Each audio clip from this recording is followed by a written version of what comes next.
मो YouTube channel students point को समस्त स्वागत। एबे चैनल रो उद्देश्य होउची जे कि पिला मानू केमते ऑनलाइन माध्यम रे पाठ पढाई। आ एबे जो सिचुएशन दे हमें सब गति करूछे जोटा कि एबे कोरोना टाइम रे लोक माने बाहर को बाहरिबा मुश्किल। जो गवर्नमेंट गाइडलाइन अनुसार स्कूल मान सब बंद अछि, पिला मानकर पाठ पढ़ा पे बहुत असुविधा होची। सेति पई एबे पिला माने ऑनलाइन माध्यम रे टिके पाठ पढ़ले बहुत किसी जानि परिबे। और से ऑनलाइन पाठ पढ़ा माध्यम रे मु गोटे टॉपिक आनिछि जो पिला माने एटा 7th क्लास रो पदार्थ रो अवस्था विषय हम जानिबा। पदार्थ हमरो केते प्रकार रहउछि, तीनोटी अवस्था रहउछि। गोटे हला कठिन अवस्था, गोटे हला तरल अवस्था, और गोटे हला गैसीय अवस्था।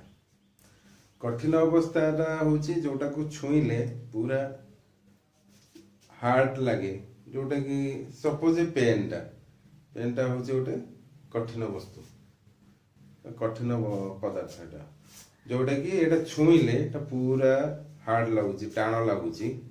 आर गोटे जगह रखिले गोटे जगह से अधिकार कर रखुची, एटा को कह जाउची कठिन अवस्था। आ तरल अवस्था को आमर गोटे उदाहरण है जल। जल साधारणतः तार ओजन अच्छी किंतु आकार ताकर नहीं, जो कौन सी जगह रखिले से आकार से धारण करिवो। सपोज गोटे पानी बोतल गोटे नौ जल बोतल, एटारे जल भरिले देखंतु तार जो आकारटा बोतल रे रहिला बोले बोतल आकार अनुसार से तार धारण करिक रखिला। जदि एटा को हमें ग्लास रे भरिबा रे ग्लास रो जो प्रकार आकार छिवो से आकार धारण करिवो। माने आजरो हम जानिले कि तरलटा को जे कोनोसी जगह हम रखिले से तार सही आकार धारण करे, सही वस्तुर आकार है से धारण करे। पहला तरल अवस्था। आ गोटे हला गैसीय अवस्था। गैसीय अवस्था हम गोटे धूपबत्ती जालिबा, धूपबत्ती जालला परे जो धुआंटा बाहरिला सेटा कह जाए गैसीय अवस्था। पदार्थर गैसीय अवस्था।